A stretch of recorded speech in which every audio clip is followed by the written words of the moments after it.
warahmatullahi wabarakatuh.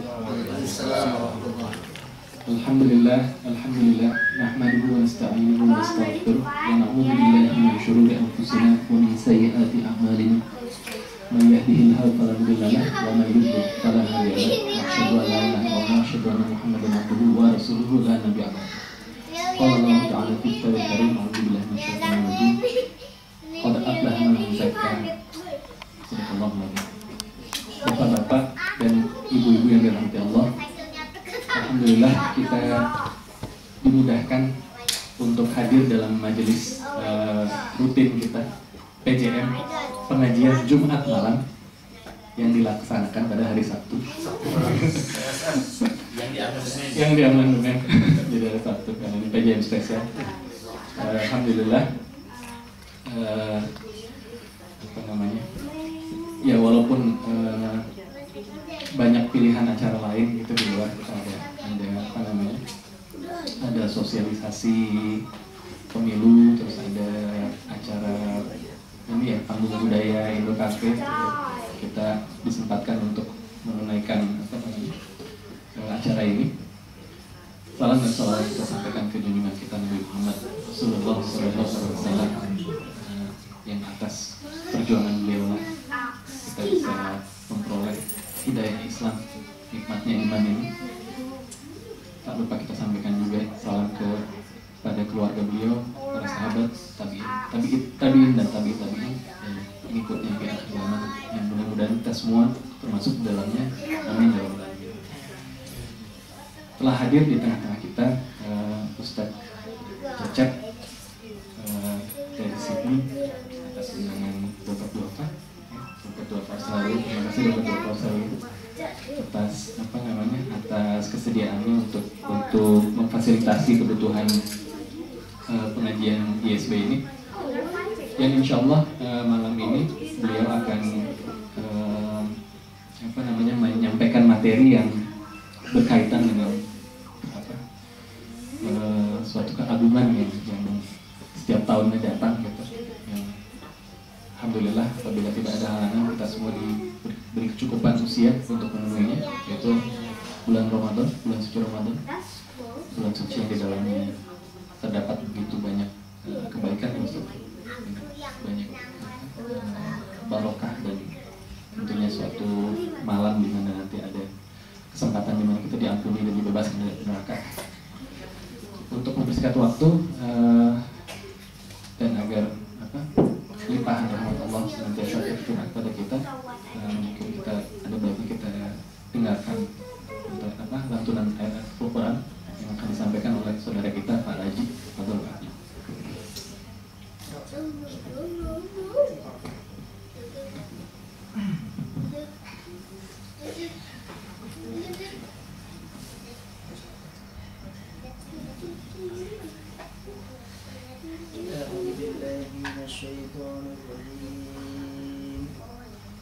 Bismillahirrahmanirrahim.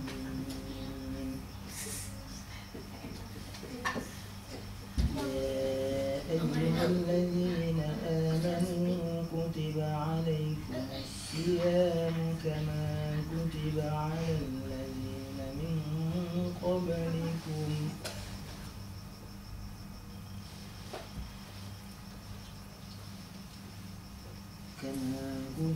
على الذين من قبلكم لعلكم تتقون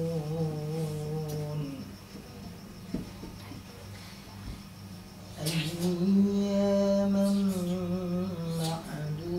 معدودات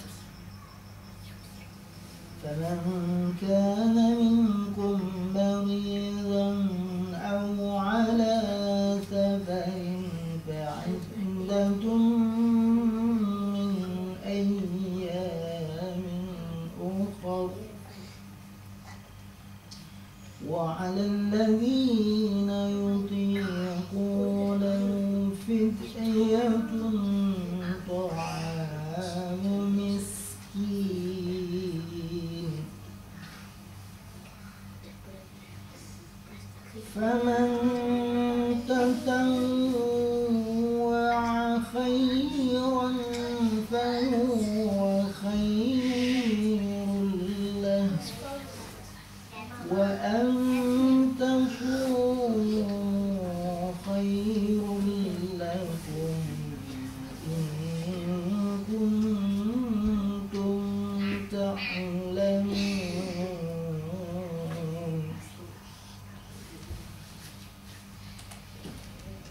شهر رمضان الذي أنزل فيه القرآن هدى للناس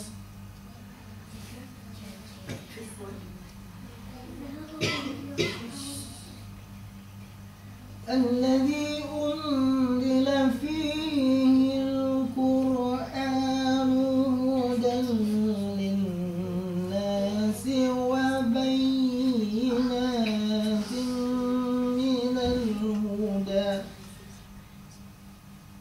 وبينات من الهدى والفرقان فمن شهد منكم الشهر فليصم ومن كان مريضا أو على سفر فعدة من أيام أخر يريد الله بكم اليسر ولا يريد بكم العسر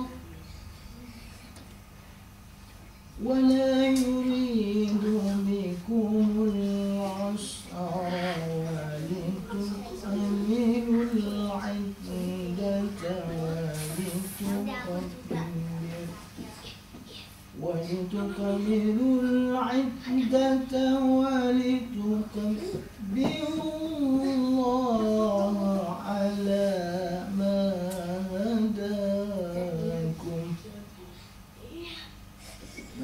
هداكم ولعلكم تشكرون صدق الله العظيم.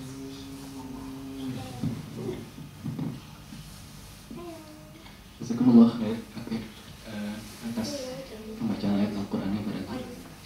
Untuk mempersingkat waktu, Ustaz dipersilakan. Ustaz Cecek. Bismillahirrahmanirrahim. Assalamualaikum warahmatullahi wabarakatuh.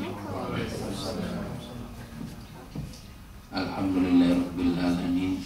Wassalatu wassalamu ala asyrafil anbiya wal mursalin wa ala alihi wa sahbihi wa sallim amma ba'd. Terima kasih atas waktu yang diberikan kepada saya. Insyaallah malam ini saya nggak ingin memberikan tausiah, tapi kita ngobrol aja lah, gitu ya. Mungkin saya hanya mengawali dengan clue yang bisa kita jadikan diskusi itu. Sebelum saya masuk ke tema tentang Ramadan, saya ingin teringat ketika tadi dibacakan Al-Quran. Rasulullah SAW pernah datang ke Ibnu Mas'ud kemudian mengatakan, ya Ibnu Mas'ud, tolong bacakan Al-Quran. Kemudian kata Ibnu Mas'ud, ya Rasulullah, bagaimana aku bacakan Al-Quran kepada Anda, sedangkan Al-Quran itu diturunkan kepada Anda? Kata Rasulullah, aku ingin menikmati bacaan Al-Quran.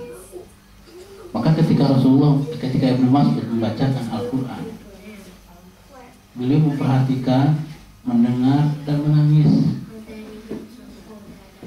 Ketika kita mendengarkan Al-Quran, banyak di antara kita main Facebook atau ngobrol, bahkan ada yang nggak peduli, gitu. Itu sebuah cerminan bahwa kita nggak pernah menghargai Al-Quran.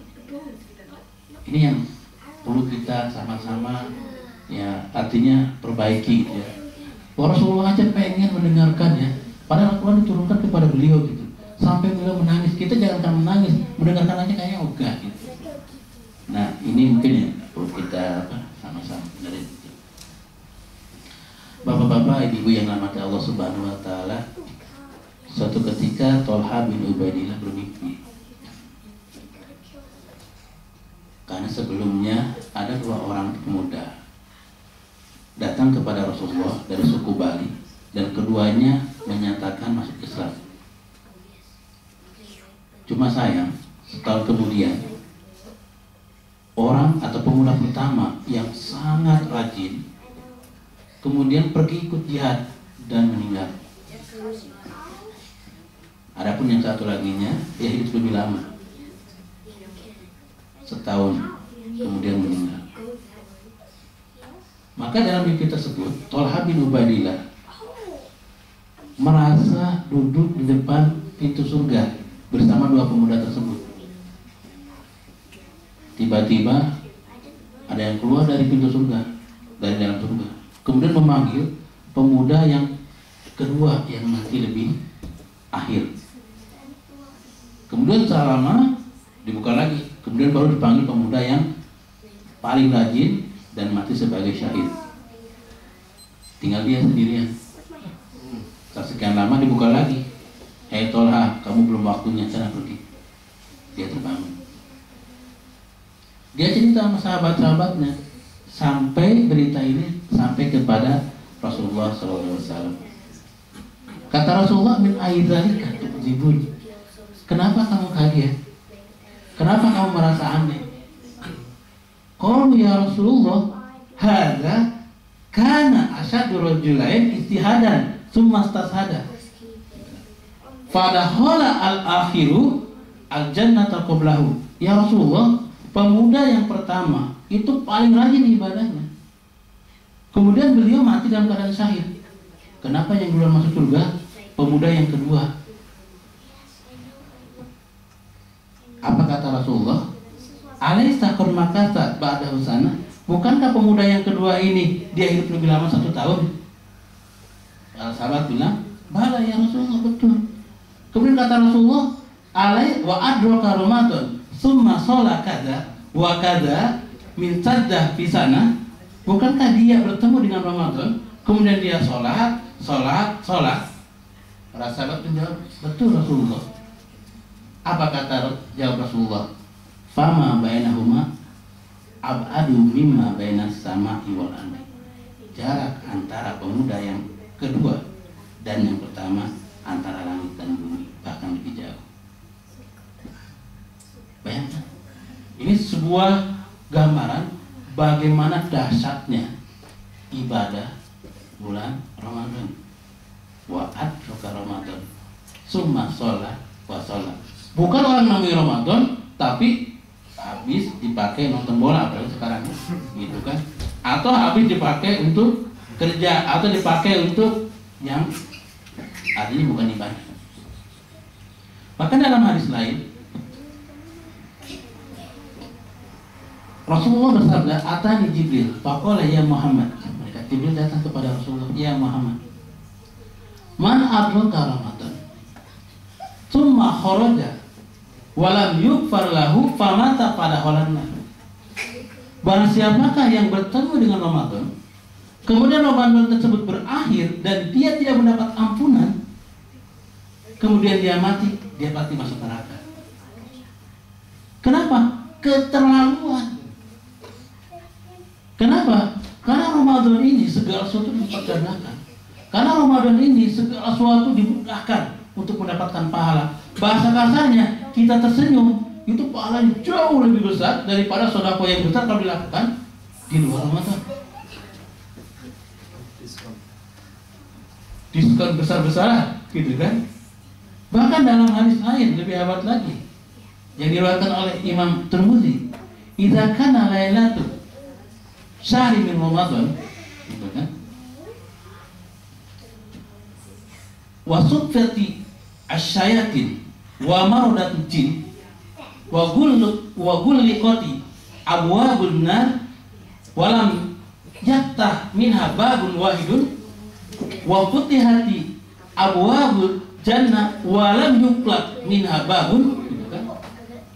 Kata Rasulullah, nanti ketika awal pertama kali bulan Ramadan, Allah mengunci, mengikat semua setan dan para jin. Dan pada awal bulan Ramadan, Allah membuka semua pintu surga dan tidak ada satupun yang tertutup. Dan Allah menutup semua pintu neraka, tidak ada satupun yang dibuka. Apa? Pada saat itu, nada munadin minas sama. Para malaikat di langit memanggil-manggil, ya bagil khair, aqbil, wa ya bagi syar, aksir. Wahai para pencari kebaikan, ayo manfaatkan nih. Wahai para pencari kejahatan, berarti sebentar. Bahasa kasarnya gitu ya. Kenapa? Ini adalah bulan Ramadan, kesempatan. Nah, sekarang kita seminggu lagi insya Allah akan masuk bulan Ramadan. Apa yang telah kita lakukan? Apa yang telah kita persiapkan? Apa yang kita tempel adalah jadwal main bola dengan skor-skornya, kemudian jamnya berapa, gitu kan? Jujur, boleh kita nonton, tetapi kalau kita nonton karena waktunya itu pas sahur ya, itu kan pas sholat subuh, kemudian pas kerja. Kalau sampai kita ninggalin sahur, ninggalin sholat subuh berjamaah hanya karena bola, na'udzubillah min dzalik, itu boleh jadi musibah yang sangat besar. Kenapa? Kata yang besar, karena ini Ramadan. Yang tadi seorang pemuda bisa mengalahkan orang yang mati syahid gara-gara bulan Ramadan. Bahkan ketika malaikat Jibril datang, beliau mengatakan, ya wahai Muhammad, orang yang bertemu dengan Ramadan dan dia tidak memaafkan sampai tidak diampuni, maka dia akan masuk neraka.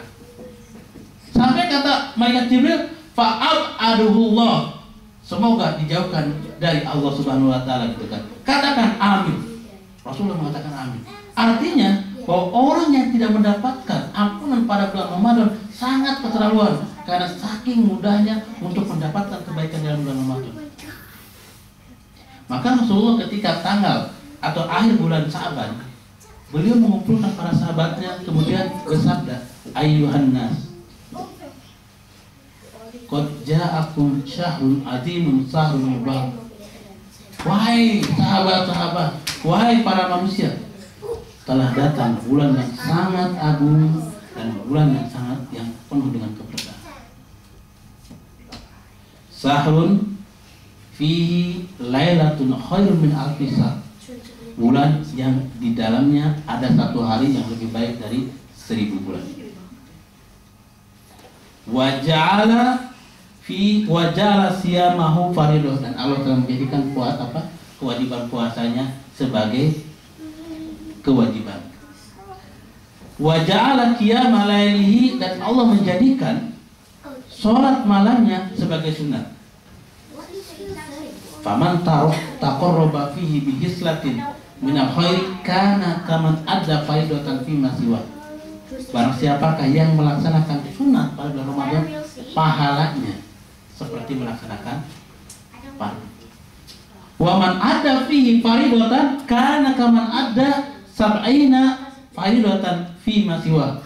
Dan barang siapakah melaksanakan kewajiban atau sholat fardu pada bulan Ramadan, seperti melaksanakan 70 kali fardu di bulan selain Ramadan. Habisnya banyak. Dan ini harus doain. Kalau takut, habis doain kode pakai. Betul, ini harus doain. Tapi kita lihat, kalau doain tapi ada penguatnya, maka dia naik statusnya jadi Hasan Digoiri.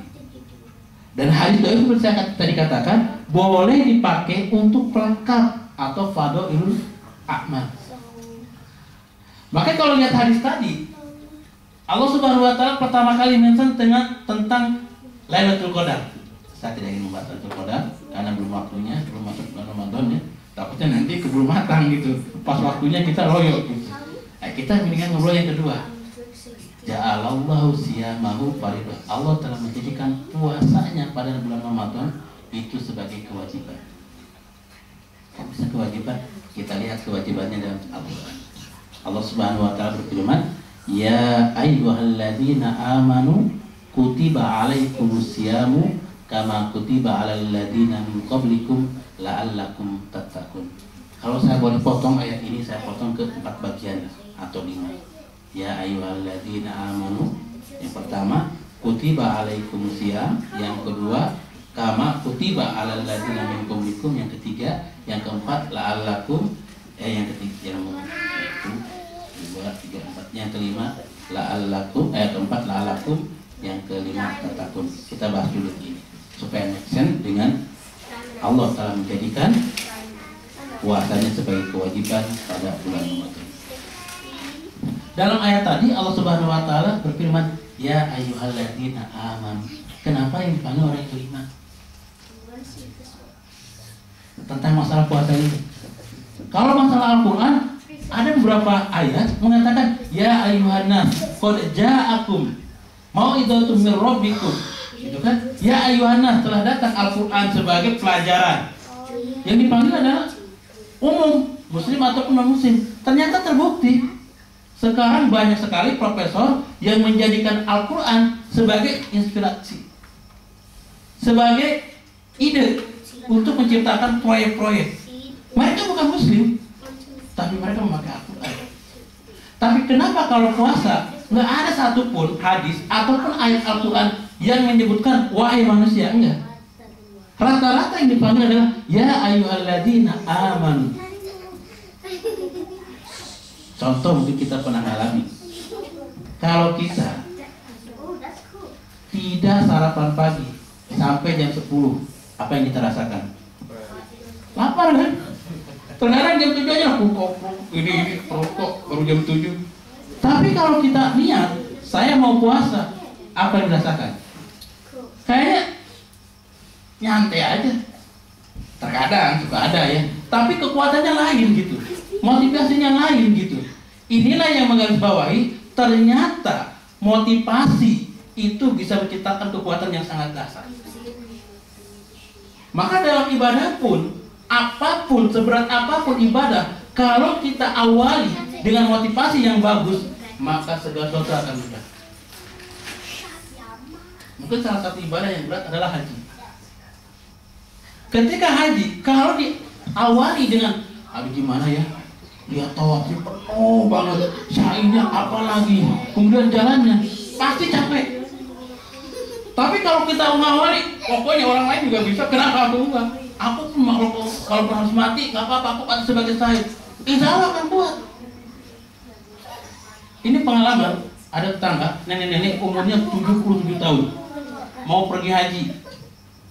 Dia bilang, nenek bilang tuh, saya ini udah tua, perlu ada yang nemanin. Terima kasih. Akhirnya dia memberangkatkan cucunya menemani dia, umurnya 18 tahun. Cucu karena merasa cucunya sendiri, dia bilang, nenek pergi haji, ngerepotin aja. Dia diam aja di rumah, ngapain pergi haji? Bikin orang repot katanya. Subhanallah, nenek ini nangis. Kita ketemu, Cep, dia masih tetangga, jadi karena tetangga nggak pernah bilang panggil Ustadz, Cep aja kayak merasa seperti anak. Cep, apa yang harus dilakukan? Ini haji, tapi cucu udah dibayarin, malah ngomelin, suruh jangan pergi, suruh tinggal di rumah. Nenek tahu nggak artinya la haula wala quwata illa billah? Tahu. Itu aja doanya. Minta sama Allah. Subhanallah, pergi. Anaknya cucunya kemana? Neneknya kemana? Karena cucunya nggak mau bantu. Ketika 2 hari lagi sebelum wukuf, ternyata yang sakit dan ditanggung adalah cucunya yang umur 18 tahun. Nenek ini pergi ke Mina, pergi ke Muzdalifah, pergi ke Arafah, balik kemudian tawaf ifadah sampai ke penginapan, pergi lagi dia ke masjid. Orang semuanya udah kecapean kecuali nenek tersebut. Sampai dia balik lagi ke Indonesia tidak pernah merasakan sakit seperti sakitnya Pak Tioso ketika pulang haji. Kena flu nggak? Kena ya. Rata-rata kalau ada rendah kena flu. Istilah masuk ke Roma, kalau pergi haji nggak kena flu nggak sah hajinya. Istilahnya. Nah artinya kembali lagi kepada ternyata motivasi itu akan memberikan sebuah kekuatan yang sangat dasar. Dan mungkin dalam ilmu-ilmu motivasi Kenapa sekarang berkembang? Karena memang motivasi bisa bikin orang itu jadi sukses, jadi berhasil walaupun kondisinya sangat minim. Maka kenapa dalam hadis sebutkan innamal a'malu binniyat wa innamal likulli imri'in ma nawa. Segala sesuatu tergantung niat. Lo mau ibadah atau mau nahan lapar atau haus? Ini yang pertanyaannya gitu. Nah, kenapa kalau kita hanya nahan lapar dan haus akan terasa berat, capek? Tapi kalau kita niatin, ya Allah ini bulan berkah, ini bulan ampunan, ini bulan penuh doa, kita bikinnya sebanyak mungkin gitu. Maka kalau kita lanjutkan hadis, innama amalu binniyat wa innama likulli imri'in ma nawa. Artinya kalau bahasa bebas, lo dapat pahala tergantung sebanyak niat yang kau bikin. Kalau bikin kita niatnya banyak, maka pahalanya pun semakin banyak. Gitu. Contoh wudhu, kita wudhu untuk apa? Untuk sholat. Udah, pahalanya hanya wudhu untuk sholat. Tapi kalau kita niatin, ya Allah saya wudhu agar saya bisa terjaga diri dari godaan setan, agar saya bisa baca Quran, agar saya bisa bersih, agar saya bisa sholat. Sebanyak niat itulah pahala kita yang akan dapat. Dan nggak rugi, nggak ngurangin gitu. Maka sama dalam puasa gitu. Maka disinilah penting niat atau motivasi dalam melakukan ibadah apapun. Maka supaya kita dari ini, kita ketika awal Ramadan kita mulai. Nah, niat berbeda dengan angan-angan. Apa maksudnya bedanya? Orang sering udah niat, cuma maaf ya, itu kan nggak jadi. Itu bukan niat. Orang harus dibedakan. Kalau dalam istilah Sakwina itu, niat itu apa namanya? Niat itu yang Kulu filin gimana Pak? Muktarini bi fi'lin. Jadi yang disebut dengan niat itu bukan hanya nanti saya Ramadan mau namatin Quran, mau sedekah, mau ini. Bukan. Yang niat itu harus dibarengi dengan action. Kayak kita, kamu mau haji nggak? Mau. Udah niat ya udah. Apa niatnya? Ya dalam hati mau haji gitu. Itu belum niat. Itu baru ngelamun. Karena ada hubungan dengan pahala. Gitu. Kenapa? Nanti dalam sebuah hadis, barang siapakah yang berniat mau melakukan kebaikan, kemudian dia tidak jadi, dia dapat pahala. Kalau cuma ngelamun kan kebanyakan, saya mau ini, enak banget kan, ngelamun aja, dapat pahala satu. Itu bukan niat. Karena kalau niat itu harus dibarengin. Ya Allah, saya mau puasa dengan benar, saya mau ngaji, saya mau khatam Quran, mulai sekarang saya cabut kabel TV. Saya mulai cabut sign out Facebook supaya nggak update status terus, kan mulai ada actionnya. Tapi kalau kita masih update status, TV malah ditambah lagi dengan channel-channel baru, bahkan masang parabola supaya bisa lihat sholat tarawih di Ka'bah katanya. Alasannya ya, padahal pengen nonton film yang lebih ramai gitu kan, atau nonton bola. Inilah yang jadi masalah. Maka sekarang mari kita mulai dari sekarang. Apa rencana kita mau Ramadan? Apa niat kita? Gimana actionnya? Kapan kita mati TV? Apakah mau nonton dulu nih sampai nanti awal Ramadan? Gitu kan? Berarti niatnya nanti. Nah, kalau kita niatin nanti ya, kalau kita mati sebelum Ramadan gimana? Kan belum dapat pahala Ramadan ya. Tapi kalau mulai dari sekarang. Yang kedua, kutiba alaikumusiyam, diwajibkan kepada kalian puasa. Apa yang dimaksud dengan puasa? Apa nahan lapar dan haus? Karena banyak orang yang beranggapan bahwa puasa adalah nahan lapar dan haus. Kalau gitu sama aja dengan orang niat.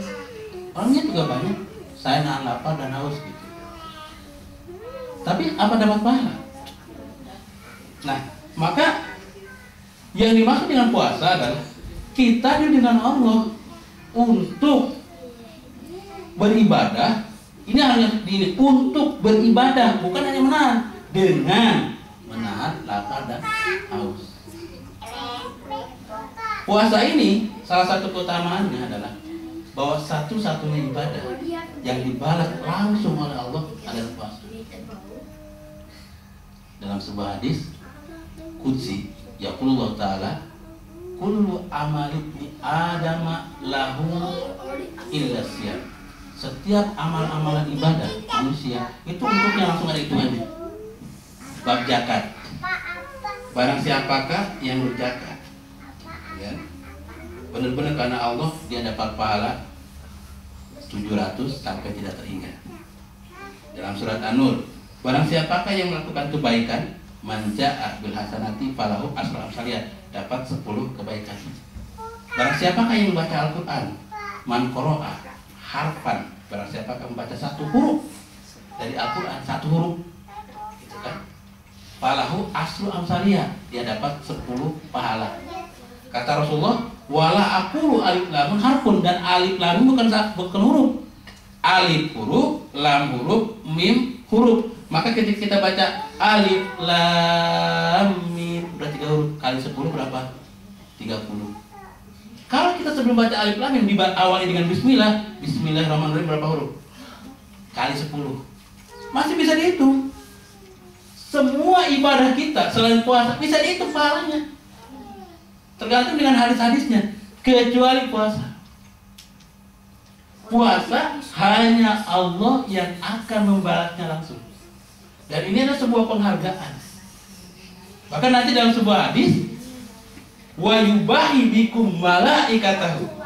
Nanti Allah ketika melihat hamba-hambanya puasa, dia akan nantar para malaikat, "Hei malaikat, lihat hambaku." Kenapa Allah mau membanggakan manusia yang puasa? Ketika Allah berfirman, wa id qala rabbuka lil malaikati inni ja'ilun fil ardi khalifah, para malaikat protes, "Ya Allah, Engkau mau mengutus manusia kayak gini ke bumi, mau mengangkat sebagai khalifah." Mereka itu orangnya suka membunuh, suka bertengkar, gimana mau ibadah? Maka ketika nanti kita puasa, inilah yang ingin Allah banggakan. Lihat, Lot dulu nuduh bahwa manusia itu akan bertengkar terus, akan saling membunuh. Lihat sekarang, mereka puasa karena aku. Ya.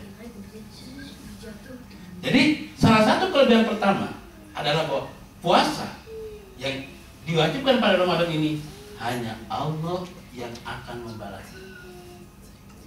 Karena puasa ini berat, gitu kan?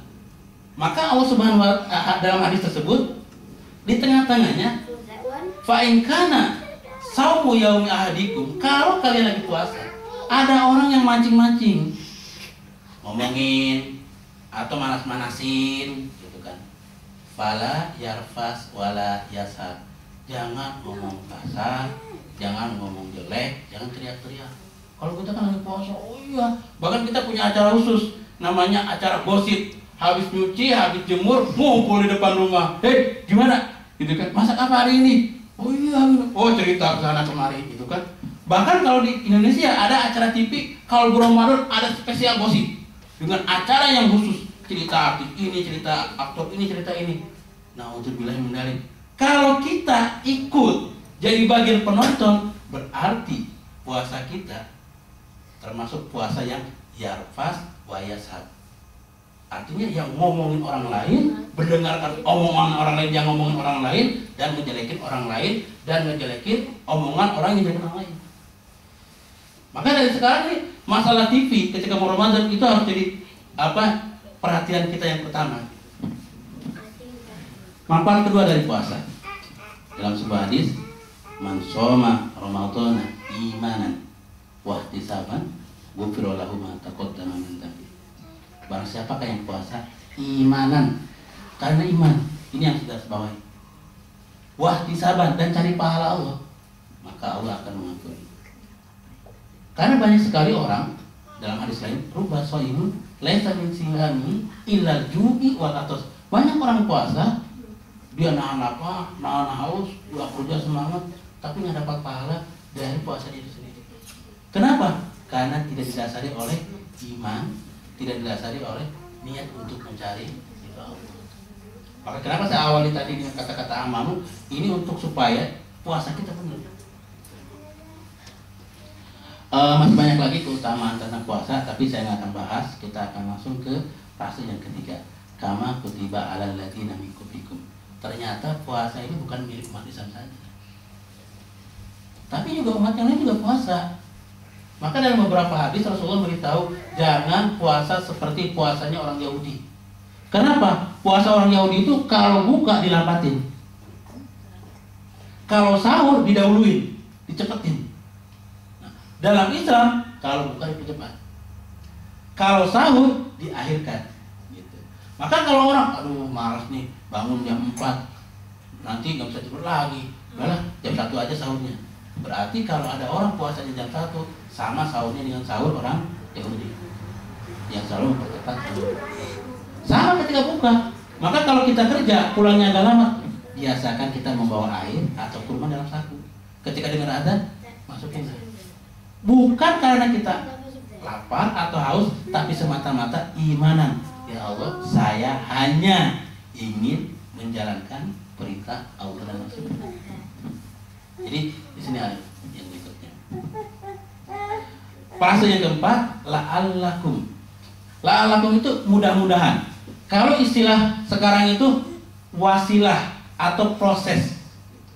Artinya ternyata puasa ini punya target. Gitu. Jadi kalau kita puasanya sesuai dengan target, berarti ada something wrong. Gitu. Nah, target di sini Allah memberikan beberapa gambaran. Yang pertama, tahapan yang pertama adalah walladzina tadau jadahum huda wa atahum taqwahum, surat Muhammad ayat 17. Orang yang meminta petunjuk dari Allah, maka Allah akan memberikan hidayah dan akan memberikan ketakwaan. Apa maksudnya? Artinya setiap ibadah yang akan kita lakukan, setiap dakwah yang akan kita lakukan, setiap gerakan yang kita lakukan, jangan lupa minta petunjuk dari Allah. Kita seringnya mau fundraising, ayo pokoknya makanan yang mewah, insya Allah mereka pada datang. Kita nggak pernah berdoa kepada Allah, ya Allah, aset air segini masih kayak gini, kalau gini terus kapan nih mau selesai? Minta sama Allah, ya Allah kita mau fundraising, ya Allah berkailah, mudahkan rezekinya. Pernah nggak kita berdoa seperti itu? Atau kita mau ngadain pengajian, mau undangan, ya Allah ini saya mau SMS teman-teman, saya hanya ingin mengajak mereka supaya tahu tentang agamamu. Ya Allah, bismillah. Saya pernah nggak gitu? Atau ketika kita bagikan template, ya, flyer, ayo flyer, fundraising kita bagiin. Kita dengan banget, ini loh murah loh, cuma 50, kalau bisa makan kenyang, ayo. Pernah kita berdoa kepada Allah, ya Allah, tolong sampaikan flyer ini ke hati saudara-saudara kami. Kenapa? Kalau yang kita lakukan hanya dengan tangan kita, hanya akan sampai di tangan orang, tidak akan sampai ke hati. Tapi kalau kita awali dengan doa, walladzina tadau jadahum huda wa atahum taqwahum, orang yang minta kepada Allah, maka Allah akan kasih dia hidayah. Maka apapun yang kita lakukan, kalau bisa kumpul atau pengurusan mulai, ya Allah saya mau ini, bismillah mulai. Ini yang akan mengawali segala kegiatan kita untuk supaya sukses, dan yang dengarnya bukan tangan atau telinga tapi hati. Saya alhamdulillah ini bukan dia atau sum'ah ya. Saya ini sering diomelin, bahkan dikomentarin. Kalau lihat Ustaz Cecep katanya, itu setirnya itu aneh katanya, pasti di kiri katanya gitu. Sampai ketika ada Profesor Amin Suma, ketika lihat saya naik mobil, kok mobil Ustaz Cecep aneh ya, setirnya di kiri gitu. Karena memang yang nyetir bukan saya, istri saya gitu kan. Saya diomelin terus, gimana ya, kemampuan terbatas ya, bukan terbatas waktunya gitu. Saya latihan gitu kan. Ya yang namanya udah tua gini kan, susah nerimanya, susah dibenerinnya kan. Setiap latihan pasti diomelin, fail. Kalau saya bilang, kalau istriku bilang fail, hanya engkau yang bisa bilang pas. Maka akhirnya sore saya latihan, malam saya juga latihan sama Allah. Ya Allah, saya bilang, saya tidak ingin dibilang fail sama istri saya tidak ingin dibilangin mobil saya setirnya di kiri gitu. Saya mohon pada Allah. Ketika mau tes saya bilang, doain ya. Ya doain deh, walaupun impossible. Baik kan? Doa istri kan. Akhirnya kan doa saya semakin semangat. Saya pergi dari istri saya seperti, ya Allah, tolong berikan doa istri saya salah. Gitu kan? Udah, akhirnya tes, gitu kan? Ketika tes itu alhamdulillah dikasih, kata orang tukang yang baik, gitu, staf yang baik. Ketika tes juga pertama itu ketika tes itu lutut nggak mau berhenti. Waduh ya Allah, saya bilang ini gimana mau lulus gitu kan? Bacanya sholawat, sholawat lagi. Alhamdulillah mulai terus kan. Ternyata saya juga ya alhamdulillah sih jalannya itu selesai gitu kan. Ya saya bilang kalau lulus alhamdulillah, enggak berarti mau banyak dosa kali ya. Lulus ternyata. Ya Allah, saya bilang bukan karena saya bisa, tapi karena Engkau mengabulkan doa saya. Gitu kan? Nah ternyata jujur aja ya, Pak emang ini supir di Indonesia-nya. Bayangin aja, kalau istilah skill, harusnya dia yang sekaligus lulus gitu kan. Tapi karena kembali lagi, doa. Maka jangan pandang remeh doa. Orang yang nggak bisa nyetir, baru latihan beberapa hari dengan doa, ternyata ini kemudahan Allah Subhanahu Wa Taala. Makanya ketika saya datang ke rumah setelah tes, saya bilang, aduh, kenapa? Gak lulus kan pantas aja. Itu latihan mas ini mas, nggak tahu gimana lagi gitu kan, cuma nggak tahu tadi saya ngasih ini apa ya ini, ya gitu, lulus, ya sampai sujud syukur, saya bilang Allah Subhanahu. Ini mohon maaf cerita tentang pribadi, artinya saya ingin buktikan ya bahwa ternyata doa subhanallah. Maka dari sekarang mari kita punya apa sih kekuatan kita? Gitu kan? Kalau bukan karena Allah, kita itu nggak ada apa-apanya. Maka mari kita biasakan. Salah satu doa yang memang sangat dianjurkan Rasulullah, kemanapun kita pergi, dalam kondisi apapun, jangan lupa mengawali Bismillahirrahmanirrahim, la yadurru ma'asmihi syai'un fil ardi wa la fis samai wa huwas samiul alim. Ini doa dipraktekkan oleh Abi Dzar Al-Ghifari. Abi Dzar Al-Ghifari mendengar langsung dari Utsman bin Affan tentang doa ini. Barang siapakah yang membaca doa ini 3 kali sebelum pergi atau sebelum pulang, maka Allah akan jaga dia sampai ke keluarganya.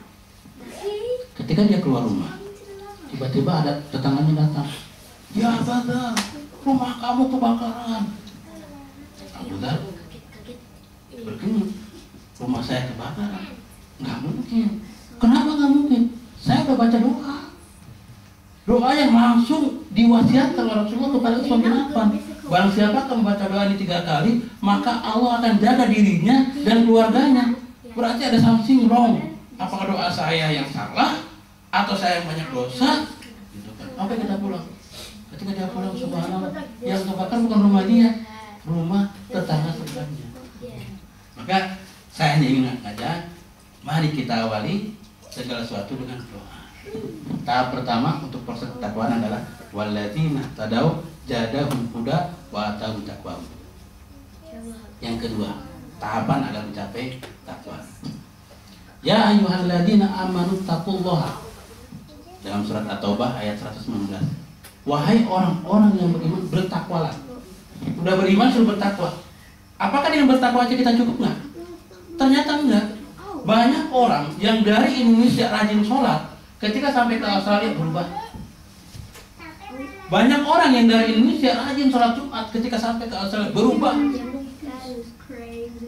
Maka dalam akhir ayat tadi, wa kunu ma'as shodiqin, dan bergaulah dengan orang-orang yang baik. Kenapa? Faktor lingkungan, faktor teman bisa mempengaruhi keimanan kita. Kalau lingkungan kita adalah orang yang nggak benar, walaupun kita baik, lama-kelamaan kita akan ke bawah. Maka sebuah kebanggaan ketika kita punya tempat IMCQ ini gitu. Ini adalah milik kita. Ini harus diciptakan dalam lingkungan yang baik. Ini adalah untuk menjaga keimanan kita. Maka kalau ini cuma tempat saja, nggak kita manfaatkan ya kegiatan as-shodiqin yang baik, maka boleh jadi iman kita akan hilang. Kenapa? Karena dalam kata Rasulullah, al-iman yajib wa yanqus. Iman itu akan bertambah dan berkurang. Itu memang udah hukumnya gitu. Jadi iman itu akan berkurang dan bertambah, tergantung Qalu, para sahabat bertanya, ya Rasulullah, ma ziyadatu wa nuqsanuhu. Rasulullah, bagaimana bertambahnya? Bagaimana berkurangnya? Kata Rasulullah, idza zakarnallaha, itu kan, wa khusainahu, kalau kita banyak menyebut Allah, kalau kita banyak takut kepada Allah, iman kita akan bertambah. Salah satu sarana agar kita ingat Allah dan takut kepada Allah adalah lingkungan yang baik. Salah satunya adalah masjid. Wa idza ghafalna wa nasaina wa dayana fadzalika nuqsanu. Kalau kita sudah lupa nyebut nama Allah, lupa ngumpul dengan orang-orang yang nyebut nama Allah, itulah saatnya iman kita akan berkurang. Jadi supaya kita iman udah ada nih, tadi udah berusaha berdoa, lingkungan yang baik. Yang ketiga, proses yang ketiga supaya kita sampai ke derajat takwa. Walladzina jahadu fina lanahdiyannahum subulana.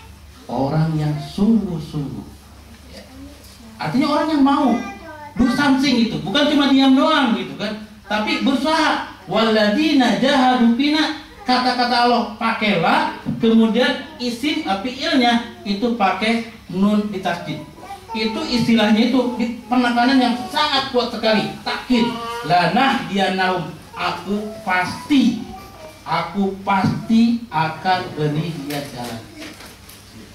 Artinya sekarang kita harus mulai gitu, do something gitu, bukan hanya ya kita nanya, yang penting kita udah undang kok, orang datang nggak datang, itu salah urusan mereka. Apa cukup seperti itu?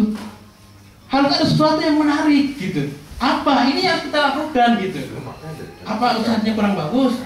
Mungkin ustadznya kurang bagus. Apa ustadznya cuma satu? Kita tambah lagi. Apakah gaya penyampaian yang one man show ini tidak menarik? Kita ganti panel, bikin cara-cara yang artinya orang tuh wah gitu kan. Dan ketika kita berdakwah bukan untuk masuk surga sendirian. Kita harus mengajak sebanyak mungkin gitu. Maka ketika kita berdakwah, jangan hanya ingin menampilkan diri kita sendiri. Ajaklah yang lain, kelompok yang lain, kerjasama. Inilah dakwah kita, kebersamaan. Na'mal fima ittafaqna wa natasama fima ikhtalafna. Mari kita kerjasama dan mari kita sepakati. Kalau beda pendapat, ya kita saling memaafkan. Jangan diperbesar perbedaan kita. Kalau perbedaan kita diperbesar, sekecil apapun akan beda. Kita udah muslim ya, udah sama-sama NU, udah sama-sama. Karena yang cari perbedaan, bedanya satu dengan dia. Masalahnya dia itu PNS, saya bukan. Hanya gara-gara bukan itu, saya beda dengan dia. Dia PNS, saya bukan. Dia enak, dia dapat pensiunan nanti, kalau saya kan. Hanya gara-gara itu kan. Padahal dalam faktanya belum tentu PNS lebih kaya. Buktinya Pak Yoso. Saya nggak lanjutin kok, buktinya Pak Yoso doang titik. Bukan PNS gitu kan. Artinya bukan jaminan gitu. Maka tapi kalau kita lihat ada kesamaannya, ya betul memang sekolah kita beda. Dia orang Muhammadiyah, saya orang NU. Ya dia isinya dua, saya satu. Tapi dia muslim, saya muslim. Kesamaannya kita sama muslim. Oke, salaman. Oke, kita kerja sama-sama. Kita carilah perbedaan. Inilah yang akan membawa umat Islam kuat. Maka dulu ketika Imam Ali ditanya oleh salah satu rakyatnya, wahai Imam Ali, kenapa ketika zaman kepemimpinan Anda kok kondisi kacau banget? Ketika zaman Abu Bakar, Umar kelihatannya enak banget, ada ayam. Kata apa Imam Ali? Dulu ketika zaman Abu Bakar rakyatnya seperti aku. Tapi ketika zaman aku rakyatnya seperti engkau. Gitu. Artinya seperti itu ya. Artinya bagaimana ya, semakin bagus kualitas kita membernya, maka akan berdampak terhadap penguatan gitu kan kualitas organisasi tersebut. Nah, target dari puasa adalah tatakun. Kalau sudah sampai pada tatakun, subhanallah. Wa may yattaqillaha yaj'al lahu makhraja. Barang siapa bertakwa, maka yaj'al lahu makhraja, apapun masalahnya pasti akan ada jalan. Wa may yattaqillaha yarzuqhu min haitsu la yahtasib. Barang siapa yang bertakwa, rezekinya itu akan datang tanpa diduga-duga. Wa may yattaqillaha yaj'al lahu min amri yusra. Barang siapa yang bertakwa, semua masalahnya oleh Allah akan dibikin mudah. Gitu kan? Bahkan wa may yattaqillaha yu'zam lahu ajra, pahalanya dilipat gandakan. Nah, ini salah satunya adalah dengan puasa gitu. pembahasan puasa ini memang panjang banget ya. Ini baru membahas satu ayat, belum keutamaannya, belum nanti masalah-masalahnya. Cuma seperti saya katakan, saya ingin ngobrol, kita diskusi lah, sharing. Saya juga nggak tahu apa-apa, yang satu hanya sedikit. Boleh jadi nanti teman-teman saling memberi lah, saling melengkapi ya. Karena kita memang manusia yang beda kepala, beda pengetahuan. Kalau ada kekurangan kita saling melengkapi sehingga kita jadi sebuah kekuatan yang besar. Saya akan kembali kepada moderator untuk kita ngobrol bersama-sama melengkapi. Terima kasih. Terima kasih banyak Jazakumullah khair atas pemaparan tausiahnya barusan Ustaz. Tadi sedikit summary itu tentang ada empat poin yang terkandung dalam ayat yang tadi dibacakan. Itu adalah yang pertama adalah untuk meluruskan niat puasa. Lalu yang kedua pentingnya ada keimanan dalam hati kita. Yang ketiga puasa itu bukan hanya milik orang Islam, bahwa agama-agama lain juga pernah diberi amanah tersebut. Lalu yang keempat adalah puasa itu harus memiliki target, yaitu menggapai ketakwaan. Kita sampai pada sesi tanya jawab itu selalu biasanya sudah biasanya kita mulai dengan 3 pertanyaan pertama. Ada yang mau bertanya? Pertama Mas Heri, ada lagi? Pak Iman? Dua dulu dari Mas Heri.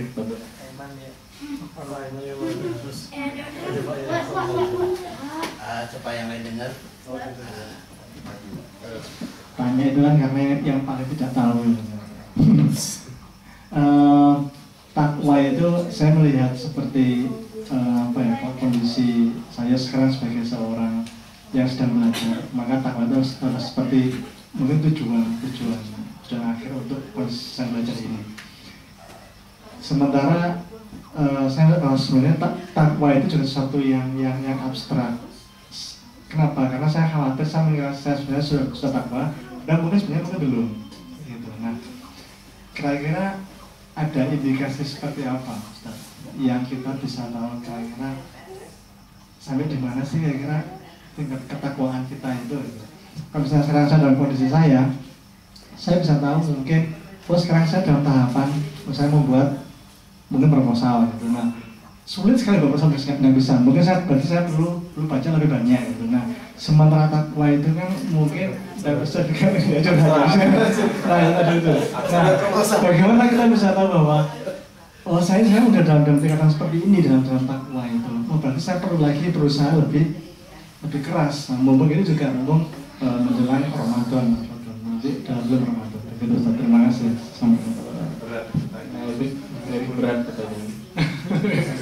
Atau dulu? Oke. Takwa kalau pakai istilah fikih definisinya adalah menjalankan perintah Allah, menjauhi larangannya. Ini definisi fikih ya, gitu. Tapi nanti kalau definisi orang sufi akan berbeda lagi apa maksud dengan takwa. Definisi orang hadis juga akan berbeda gitu. Definisi ahli tafsir juga akan sedikit berbeda gitu. Maka ketika kita bicara takwa, maka menurut ulama siapa?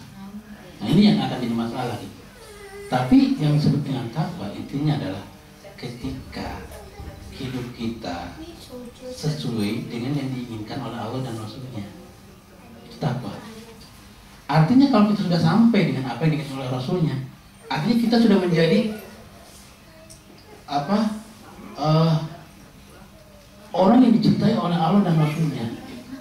Kalau kita sudah sampai kepada orang yang dicintai oleh Allah dan Rasulnya gitu kan, apa sih yang nggak diberikan oleh Allah? Nah, salah satu gitu kan, kita jangan salah memahami ya, kecintaan Allah adalah Allah akan menguji kita dengan cobaan. Innallaha idza ahabba qauman ibtalahu. Ini ya, sekarang kita sering memahami, wah kenapa ya Allah ini nggak sayang sama saya, perasaan saya sholat bagus, ngasih sering, gitu kan, bantu orang, kenapa saya masih uji? Ini sebuah pertanyaan gitu. Maka dalam surat Al-Ankabut, apakah kau mengira aku tidak akan menguji? Dan ujian dari Allah itu sebuah keharusan. Itu sebuah keharusan.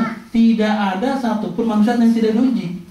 Maka sering banyak sekali kata-katakan walanabluwannakum. Kata-kata itu dalam Al-Quran lebih dari 5 loh.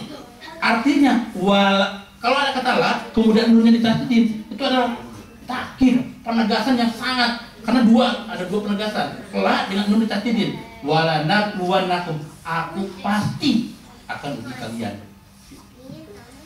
Nah, pertanyaan kenapa aku diuji? Gitu kan? Maka dalam sebuah hadis Allah ngasih tahu, innallaha idza ahabba qauman. Allah kalau mencintai seseorang, ibtalahum, akan mengujinya. Jadi kalau kita ketika rajin melaksanakan perintah, tiba-tiba diuji, kita harus bersyukur kepada Allah. Oh, ini buktinya kita sesuai dengan target. Targetnya apa? Mencapai kepada yang dicintai oleh Allah dan Rasulnya. Nah, kalau kita sudah diuji, gitu kan? Tapi kita lihat dulu ya, musibahnya itu apa karena kita sering maksiat atau sering takwa. Kalau kita udah benar nih perasaannya, sholat, tabur, puasa, Senin Kemis, oke, ngaji Quran nggak pernah lewat ya.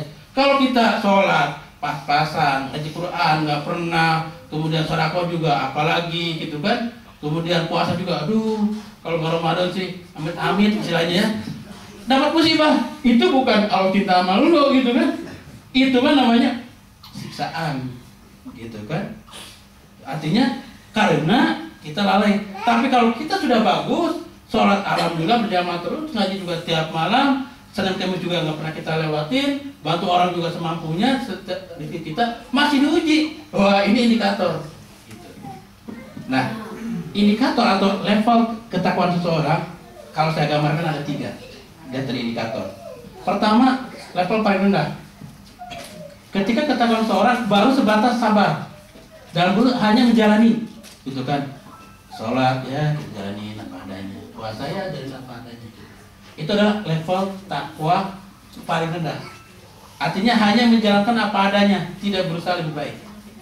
Level yang kedua adalah al-mujahadah. Al-mujahadah ini adalah kita berusaha lebih baik, gitu kan? Ini yang dilakukan oleh para salafus shalih. Para salafus shalih itu selalu membandingkan apa yang dia lakukan. Gitu. Jadi dia itu pas sabiqul khairat itu memang benar menitikan dalam kebaikan, gitu. Maka banyak di antara salafus shalih itu menangis hanya melihat, gitu kan, kebodohan dia dibandingkan dengan kebaikan yang dilakukan oleh sahabat-sahabat yang lain, gitu. Kan? Artinya ini ya levelnya. Kalau kita baru sekedar melaksanakan, gitu kan, kebaikan apa adanya, itu adalah level ketakwaan yang paling rendah, gitu kan. Kalau kita sudah berusaha nih, lihat yang lain, yang lebih bagus, aku lebih bagus, berusaha untuk perbaiki, naik ke level yang kedua.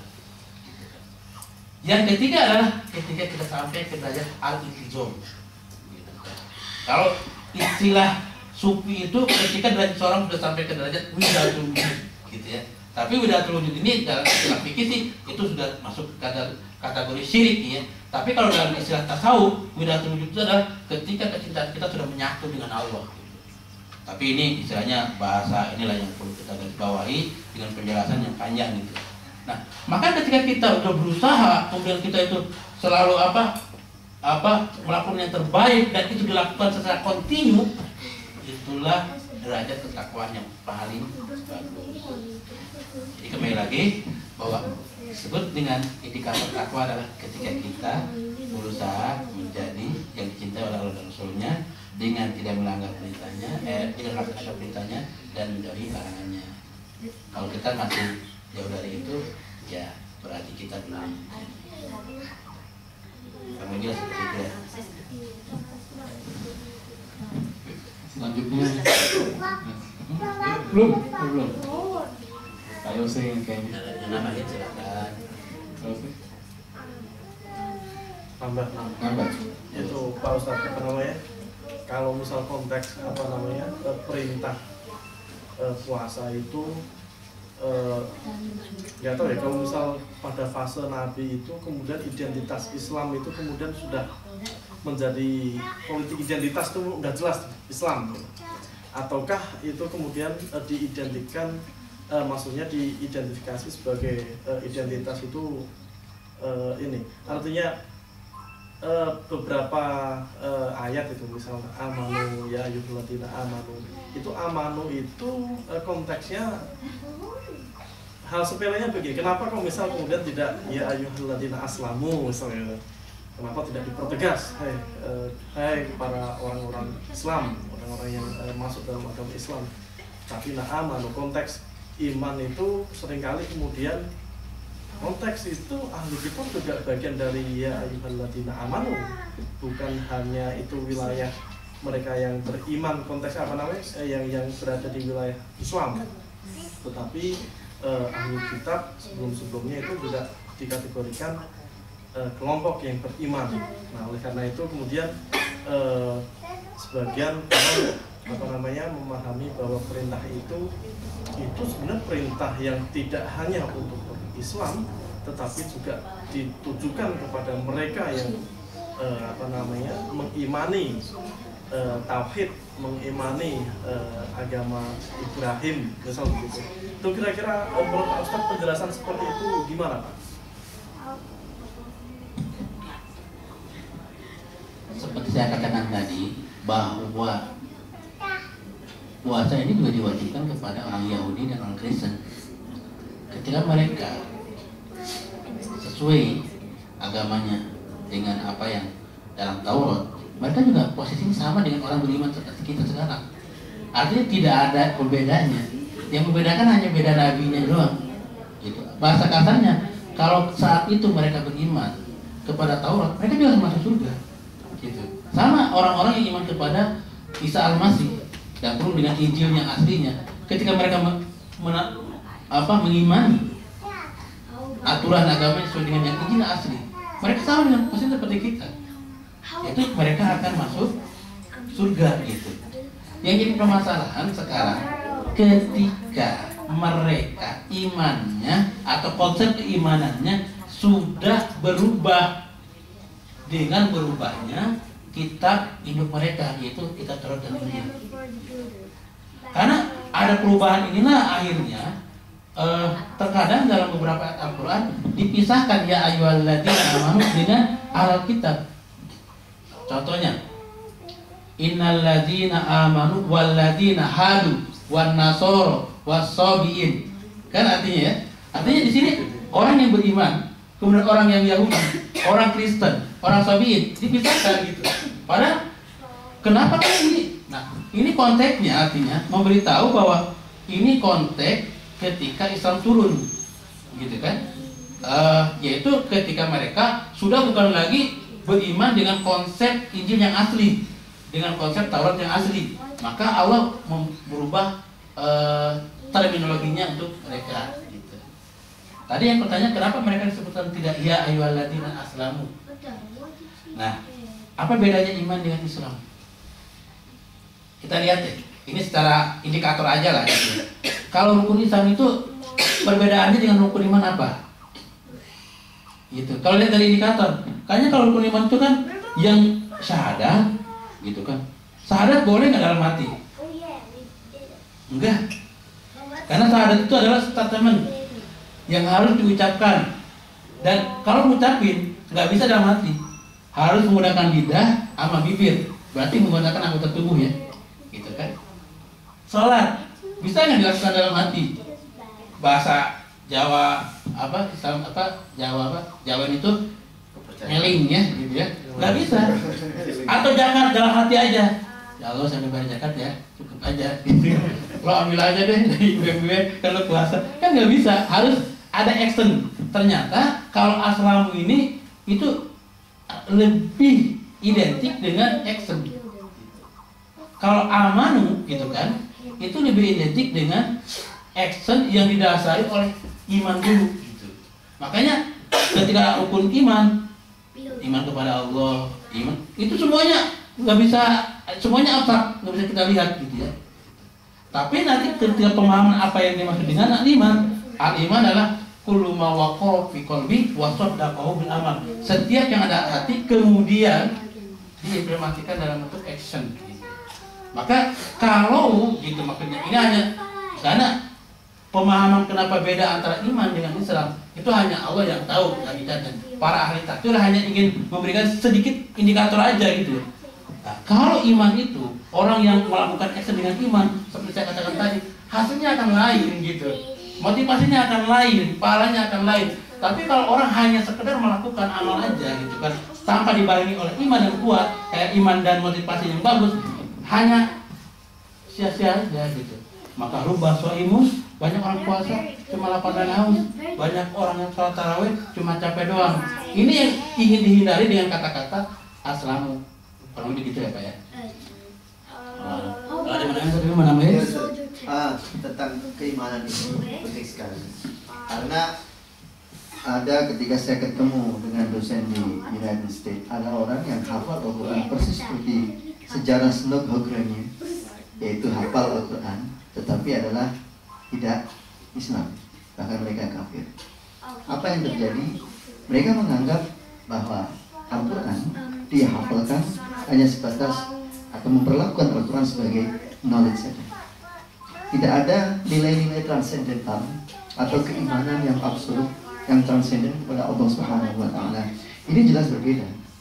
Dan amal-amal orang kafir, artinya tidak mengimani meskipun dia menghafal Al-Quran sekalipun, tidak akan diterima. Bahkan juga ada statement, kurang apa sih dermawanya Bill Gates? Kurang apa dermawanya? 50% dari aset yang luar biasa, triliunan itu, triliunan dolar dihibahkan. Ada yang tanya, masuk surga nggak Bill Gates itu? Apakah dia termasuk orang bertakwa? Ya, ada yang bertanya begitu.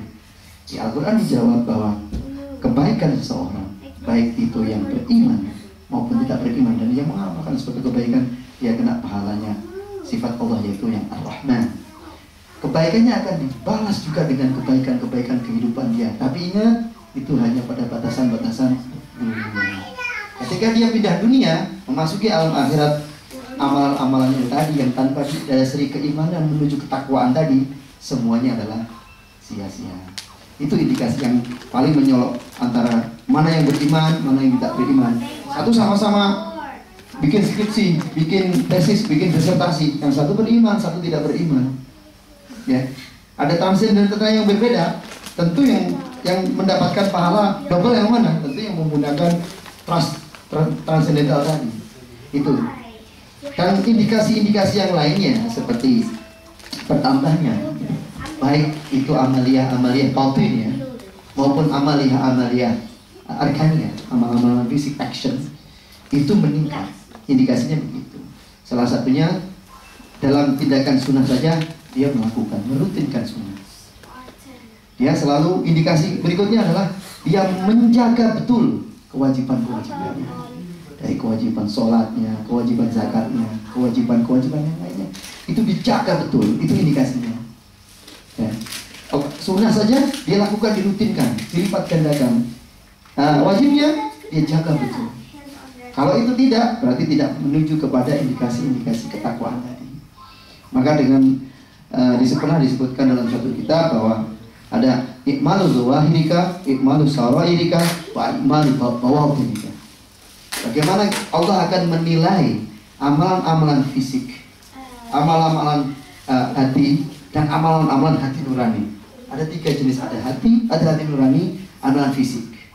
Semuanya akan dihisab dengan mudahnya sama Allah Subhanahu wa Ta'ala. Ternyata betul di dalam Al-Quran, apapun kebaikan yang menuju ketakwaan, semua akan menjadi saksi ketika nanti dihisab yaumul qiyamah. Maka ada yang meneliti yang namanya sel-sel nanti akan merekod amalia-amalia kita, baik itu kejahatan, kemaksiatan dan sebagainya, akan berkata.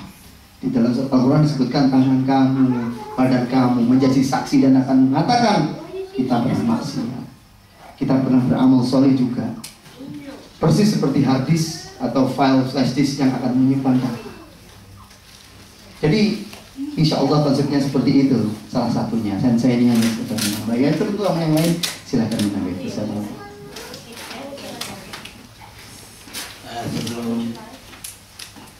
Sebelum berlanjut, terima kasih Pak. Pak Ina bertanya, Pak Ijab tolong katanya jelasin 2 masalah. Pertama, boleh nggak itikaf di tempat ini? Kira-kira boleh nggak Pak? Itikaf di tempat ini? Boleh. Boleh. Kenapa? Ya, konteksnya berpatokannya kemana? Ya, tapi itu kan satu hal yang sifatnya ikhtilafiyah mungkin ya Pak ya. Jadi kalau kemudian mensyaratkan sering dipakai berkumpul misal Jumatan itu logikanya di situ inilah insya Allah para malaikat sering berdatangan ke situ menebarkan ya inilah ya rahman dan rahimnya Allah. Tapi saya kira mungkin ini pendapat juga berbeda-beda, tapi saya kira di mana kita berniatkan untuk itu sebagai tempat bersujud kita, yaitu ya masjid. Apalagi kemudian sudah ya kita niatkan secara kolektif ini masjid kita, insya Allah Tuhan juga Allah nggak akan kemudian bukan itu Allah itu. Apalagi kalau misalnya di YouTube misal kita Jumatan itu juga multi-faith sebenarnya, artinya kan bukan cuma kita dari kalangan muslim sendiri aja yang menggunakan juga, yang dari kalangan yang lain juga menggunakan juga. Bukan berarti kemudian malaikat sudah mau masuk pakai jadilah gitu kan. Ya Allah lebih tidak sesederhana yang kita bayangkan gitu kira-kira Pak Ustaz. Pak Tri, boleh nggak itikaf bersama tim? Oh ini MUI-nya sendiri sini. Beliau. MUI-nya beliau. Oke. Tempat ini boleh dijadikan tempat itikaf kalau tempat ini diniatkan sebagai masjid. Maka yang punya hak untuk mengatakan ini masjid atau enggak adalah komite MCQ. Itu harus bikin sebuah statement sehingga gitu kan setiap orang tahu bahwa ini adalah tempat ibadah milik Islam. Itu harus statement sehingga ketika udah ada statement ini nggak bisa cabut kembali, karena sekarang secara legal yang boleh alokasikan tempat sebagai masjid adalah komite MCQ gitu. Baru nanti yang isinya ya teman ISB gitu. Satu. Kedua, ketika statement itu dikeluarkan tempat ini untuk masjid, maka hukum masjid berlaku, ya, gitu. Artinya itu harus dikasih tahu ini tempat masjid, gitu. Maka orang yang berhak, gitu kan, boleh masuk masjid nggak? Gitu. Itu harus dikasih tahu. Kedua, ketika di sini nggak boleh ada dagangan, tidak boleh ada dagangan di dalam masjid. Kalau mau dagangan di luar. Nah itu artinya ada konsekuensinya gitu. Maksud saya, ketika MCQ nanti mengumumkan tempat ini akan menjadi tempat ibadah kita dan kurung masjid, maka konsekuensinya hukum masjid berlaku. Gitu ya. Kedua, kemungkinan besar gitu ya. Puasa ini kita akan berbeda-beda dengan teman-teman kita. Awal dan akhirnya kemungkinan besar beda. Contohnya kemungkinan besar NU sama Muhammadiyah berbeda. Itu pasti tuh. Belum pastilah orang mulai lah. Bisa aja NU jadi satu gitu kan? Di sini berdamai Pak. Gitu. Puasanya lebih lambat, lebarannya lebih cepat.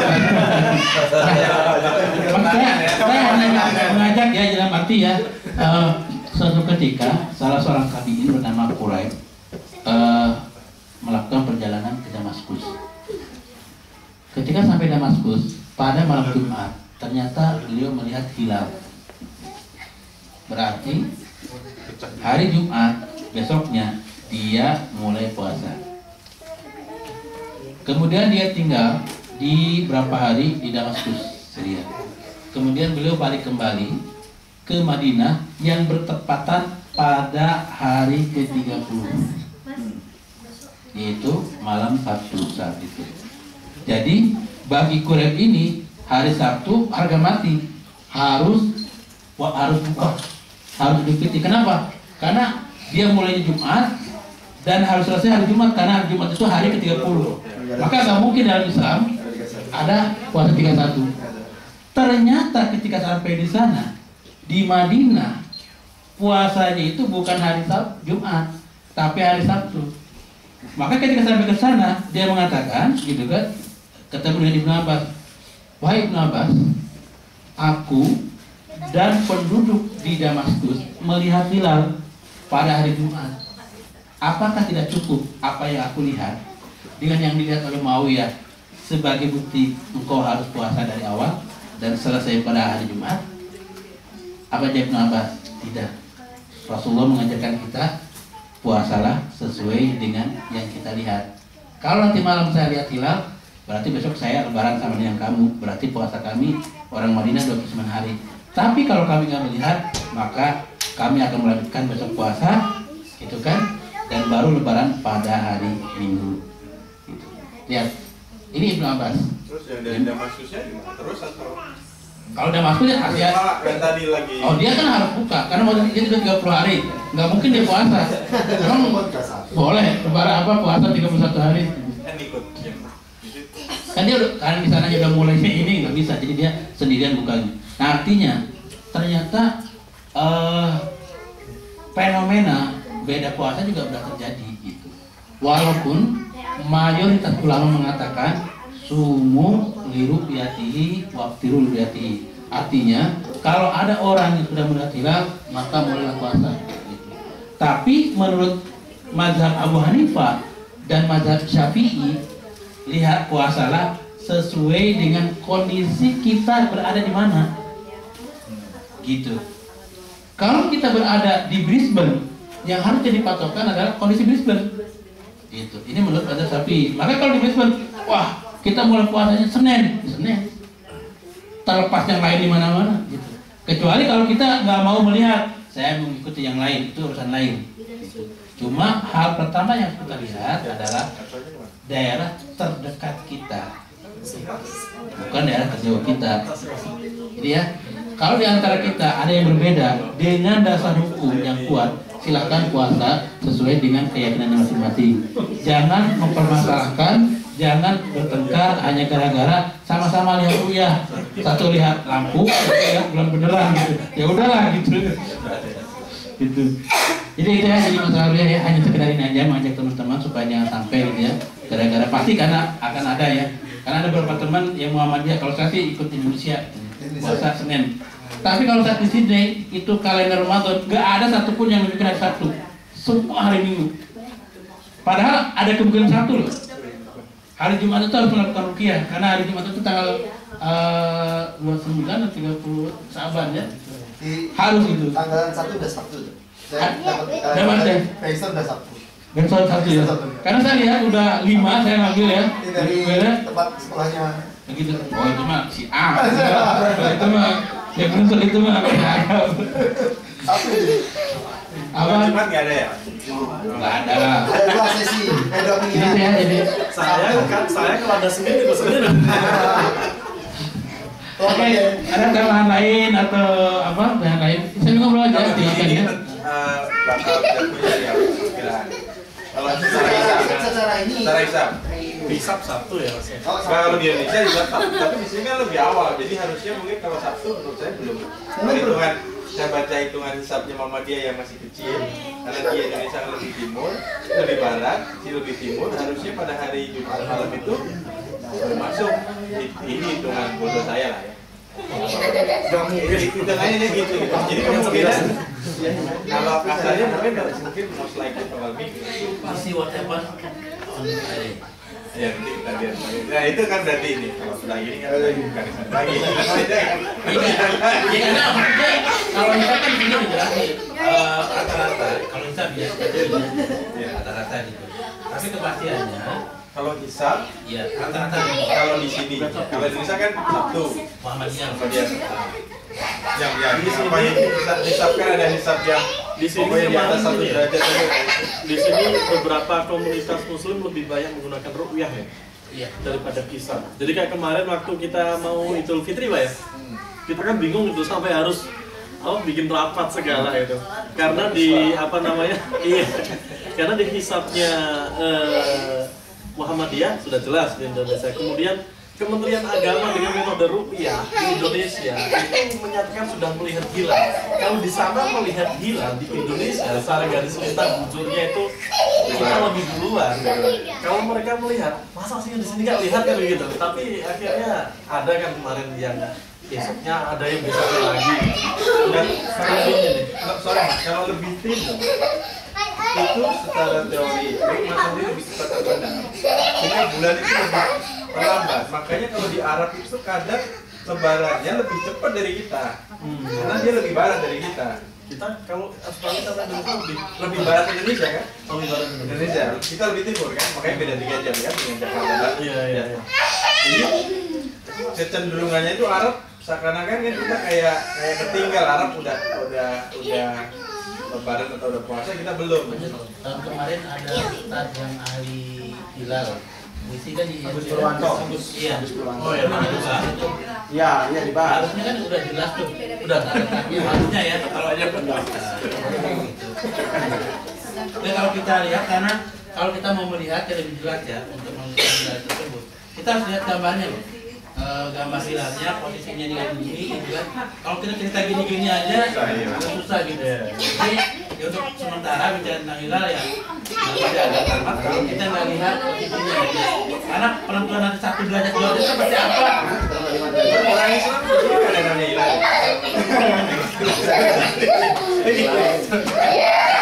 Tinggalnya ada.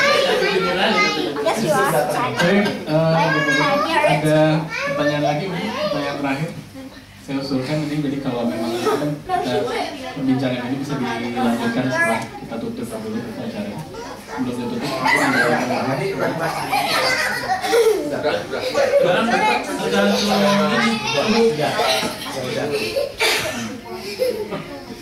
tambahan apa itu malah mungkin sharing saja yang tadi apa namanya kamu misalnya kita lihat sebagai masjid, maka hukum masjid itu yang kemudian berlaku. Konteksnya hukum itu mungkin termasuk dengan etika gitu ya. Ya kadang di kampung dulu itu apa namanya mbah-mbah itu gini lah, itu masjid itu kalau depan nggak apa-apa selambi, misal mau sendiri atau apa selama kalau mau acara kayak gini kita makan lah gitu. Itu jangan di masjid karena itu wilayahnya untuk ini, tapi di serambi saja. Sementara kita ini kan nggak ada nih Ustaz, nggak ada serambi gitu. Nah kira-kira cara gimana? Mungkin kemudian hitam putih haram-haram atau tidak, tapi secara etika gitu kira-kira gimana Ustaz?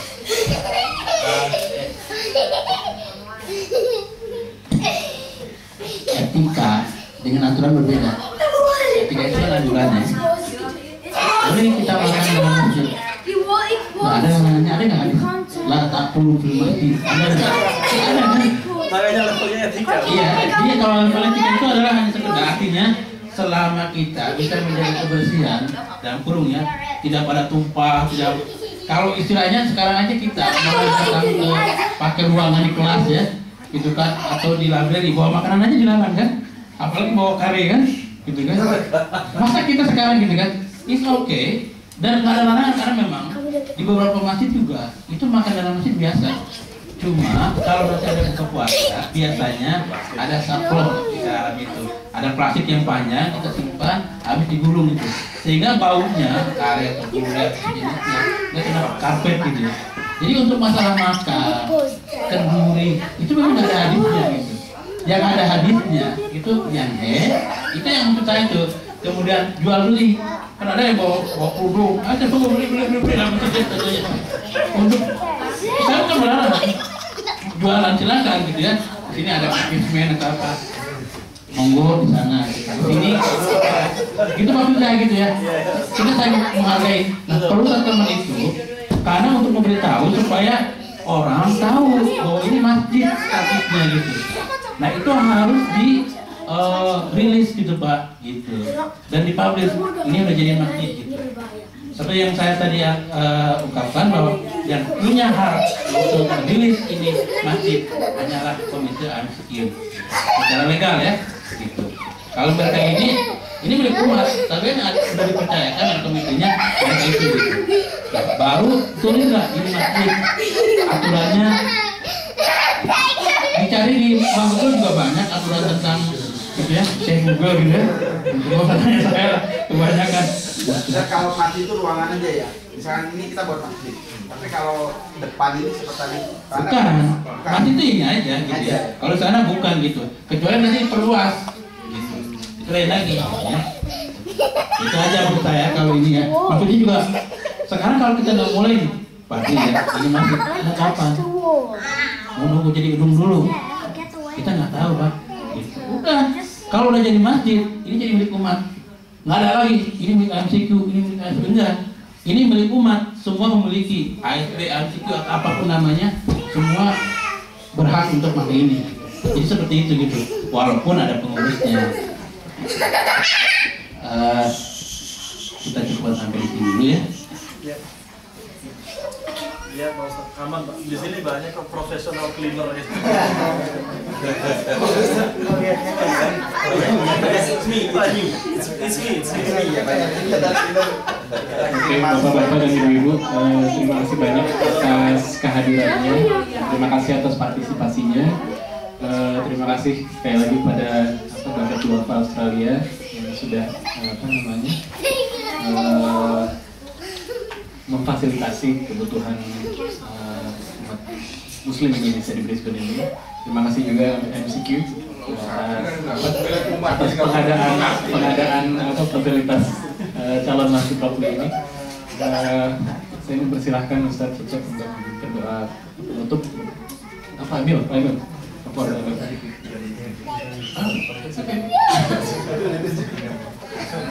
Bapak-bapak, Ibu, mari kita berdoa bersama-sama ya. Sebelum kita berdoa, kita baca istighfar 3 kali. Kita nggak tahu apa yang ada dalam hati kita ketika kita datang ke tempat ini. Kita juga nggak tahu apa yang kita katakan ketika kita datang ke tempat ini. Boleh jadi ada hal-hal yang menyakiti saudara kita atau menyakiti saudara kita. Dan mari kita saling mendoakan dan kita membaca istighfar sama-sama 3 kali. Astagfirullahaladzim.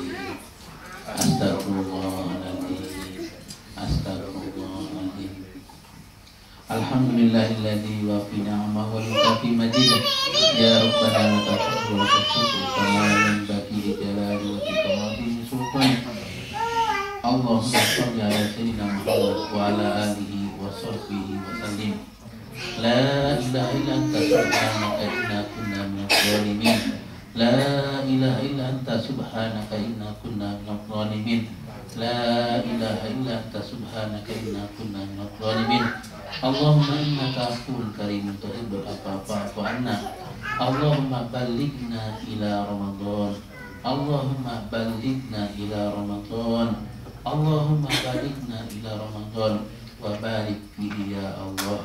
Allahumma la tad'a fi hadzal maqam dhanban illa ghafarta wa la hamman illa faradta wa la daynan illa qadaita wa la maridan illa syafaita wa la hajatan min hawaijid dunya wal akhirah illa qadaita ya arhamar rahimin. Allahumma a'inna ala dzikrika wa syukrika wa husni ibadatik. Allahumma a'izzal islam wal muslimin wa atil al-kufra wal kafirin. Rabbana atina fid dunya hasanah wa fil akhirati hasanah wa qina adzabannar. Subhana rabbika rabbil izzati amma yasifun wa salamun alal mursalin walhamdulillahi alamin. Untuk mendoakan ketua majelis, subhanallah wa bihamdika asyhadu an la ilaha illa anta astaghfiruka wa atubu ilaik. Assalamualaikum warahmatullahi wabarakatuh.